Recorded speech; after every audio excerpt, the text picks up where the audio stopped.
Kevin Nisbet has hit the ground running since he returned to the Scottish Premiership. He is performing for Aberdeen, and now he's going to have a chance to perform for the national team. Welcome back, guys, to Fog Football. And Kevin Nisbet, surprise, surprise, has been called up to the Scotland national team. Now, he will be the third Aberdeen player to be in the Scotland team for the doubleheader Nation League games against Croatia and Portugal. He joins his Aberdeen teammates Devlin and Mackenzie. And you know what? It's no surprise to me that you are seeing more Aberdeen players now in the Scotland national side. It makes sense. They've had a great start to the season. Nisbet has contributed to that start. Therefore, I think he deserves another chance for Scotland, and I think Devlin deserves a chance. And I think Mackenzie deserves a chance. And if there was even more Aberdeen players to get called up the way they're playing right now, honestly, I would have no complaints, because I think that you should reward players that are performing and that are currently doing well in their club team. And I think that we should be seeing players from Aberdeen getting promoted and put into the Scotland squad. So he is set to join up with Steve Clarke's team.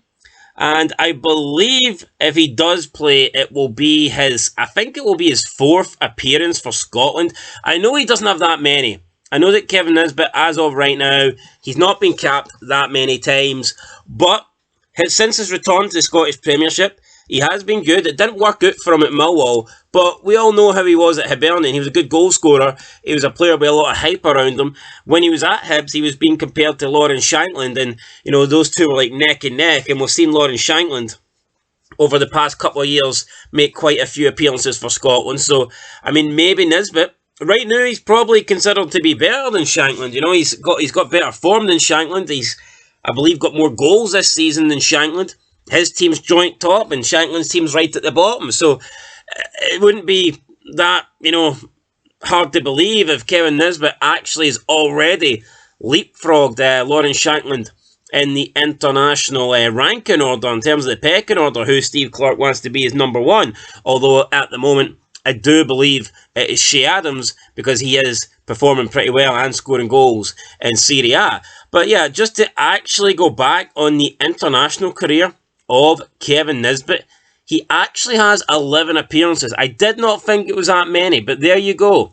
He made 10 appearances in 2021, and he only has one appearance since then, and that appearance came in 2023. So since the end of 2021, Nisbet has only made one appearance for Scotland. So it does go to show you that he has fallen out of Steve Clarke's favour. But like I said, with his return to the Scottish Premiership, him scoring goals, Aberdeen performing well, who's to say that Nisbet, you know, who's to say that he won't be a regular now, once again, in Steve Clarke's selections. But Nisbet, who scored 3 goals in 7 games, has been a big player for the Dons, as they've made their 100% start under Jimmy Thielen.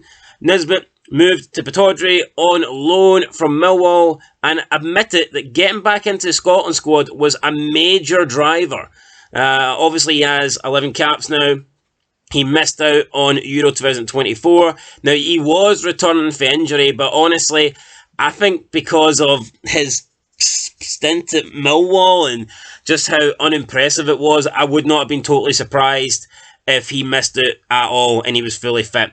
I'm not sure he was going to the Euros anyway. However, Clarke did name Shea Adams, Lyndon Dykes and Lawrence Shankland as his original 3 strikers, but Shankland looks like he will not be playing any part, as he has a slight issue with his hamstring from the weekend. So this now gives Nisbet a great chance to come in, potentially earn some minutes over the next 180. I don't think he'll start against Croatia or Portugal, but the likelihood is that he will get used as a sub, and who knows, if he can perform well in the time that he gets, if he can score a goal in that time, then he might do enough to impress Steve Clarke. But I think he's already impressing Steve Clarke, and I think Aberdeen in general are just impressing everybody right now. So yeah, it makes sense to me that he has been called back up into the Scotland squad, and no doubt about it, Kevin Nisbet a few years ago looked a really good player, and he was up there. He was one of those players that you were thinking should have been signed by the top 2 in Scotland.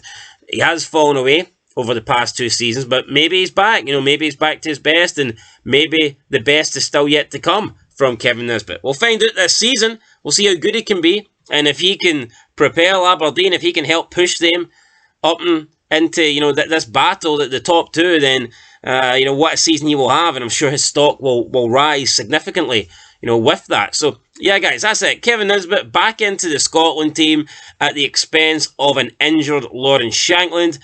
Even if Shankland was fully fit, he's been terrible this year. He's overweight as well. So, I mean, you could certainly make a case that Shankland, at this moment in time, probably shouldn't even be getting picked for the Scotland national team. However, I think we all know that our depth in that area isn't great. It's a position that we have struggled for the longest time now.